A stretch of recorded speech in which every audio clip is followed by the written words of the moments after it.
Hey guys, Joe here. Today's gonna be the start of a new series of videos that I wanna do. It's gonna focus on small games that I think provide big fun. We're talking about 7 Wonders dual size boxes and smaller. So today's episode, I'm gonna be talking about this little game here called Skull. All right guys, I'm gonna show you real quick how a game of Skull works. I'm gonna show you really quick how a round plays out. So in this case, I'm gonna just show you the middle of a round, let's say. So the beginning of the round starts off with everybody taking one of their discs. So everybody starts off with the same disc. You have 1 skull and then 3 flowers. So the round starts with you're taking one of your discs, doesn't matter which one it is, and you're placing it face down on your player mat. And so if you are the starting player, you get to either add to that stack by taking another one of your discs and putting it there, or you start the challenge phase by saying how many discs you could flip over amongst everybody without revealing a skull. So let me just back up for a second. So again, the way before the round starts, everybody has to take one of their discs and put them on their player mat, like I said. And so everybody already has a disc on their player mat. So the way to win the game is to win 2 challenges. That is it. So you win a challenge by, like I said, when you start the challenge phase, you're going to pick a number. Let's say in this case 3. And so if nobody challenges you and it gets back all around the table, gets back to you, you have to flip over 3 discs, including your own. So you're going to start with yours first. And then you have to flip over discs that don't show a skull. So in this case, you have to flip over 3 discs that don't show a skull. So like I said, you could either do one or 2 things. You could add a disc. So you could take another one of your discs and add it to your stack. And then going clockwise, the next player either gets to do the same thing. They get to either add one of their discs to the stack or start the challenge. And then so on and so on. And if it gets back to you when either, nobody challenged and it comes back to you, or even if they do challenge, it comes back to you, you either get to raise that challenge. So let's say somebody yelled out 3, you get to yell out 4.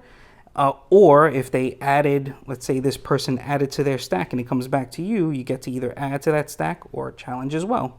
So just real quick, I'll give you an example. So let's say, I added 1 disc to the stack. Next player did, next player did, next player did, next player did, and then it comes back to me.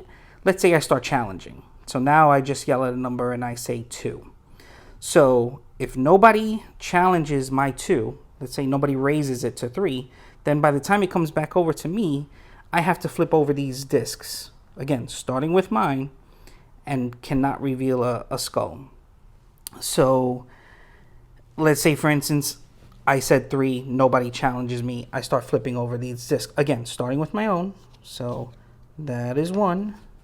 That is 2. So that's 2 flowers. Now I just need 1 more amongst all these discs to not show a skull when I flip it over. So let's say I go over here. Boom, and that's a flower.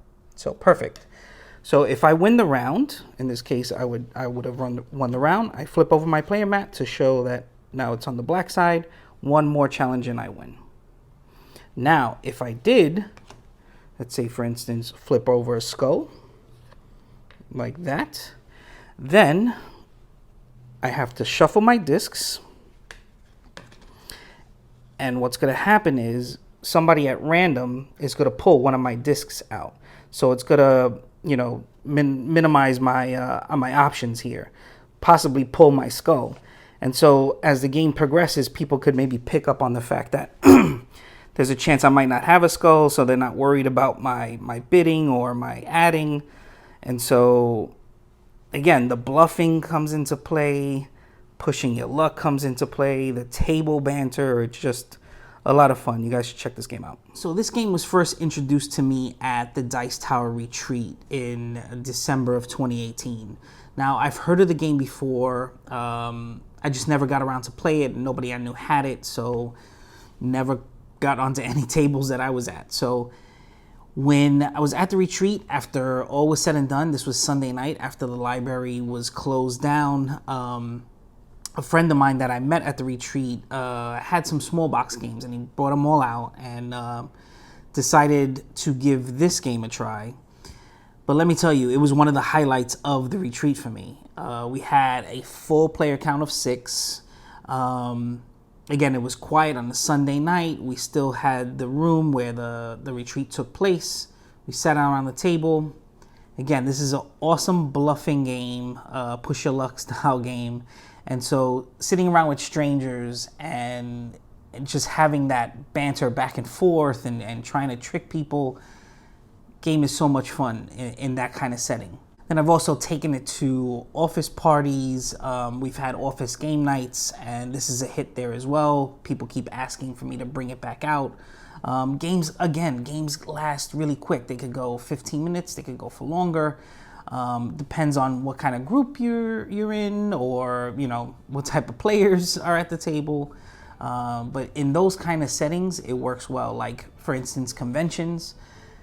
Again, the game is super small, so you could just throw it in your backpack and you're ready to go no matter where you're at. You're either at a movie waiting online, you're at a convention, which is perfect. Conventions, movies, going over to family functions, things like that. You have this in your backpack, you break it out, and let me tell you, the amount of fun that you could have with this game is out of this world. Well, that's all I have on Skull. Like I said, I'm gonna be starting a new series of videos where I am bringing small box games, again, 7 Wonders dual size boxes and smaller, and kind of shining a light on them. Because sometimes it's not all about this, the grandiose games or the big box games. Sometimes you break these small games out and you'll be surprised. A lot of times I am surprised. And so, like in this episode, Skull really surprised me. The amount of fun we had at the retreat and my office parties and so on is pretty crazy. Remember, when you're heading out, subscribe, click the like button, yada, yada, yada. Check out all the social media that I'm on. And until next time, take care.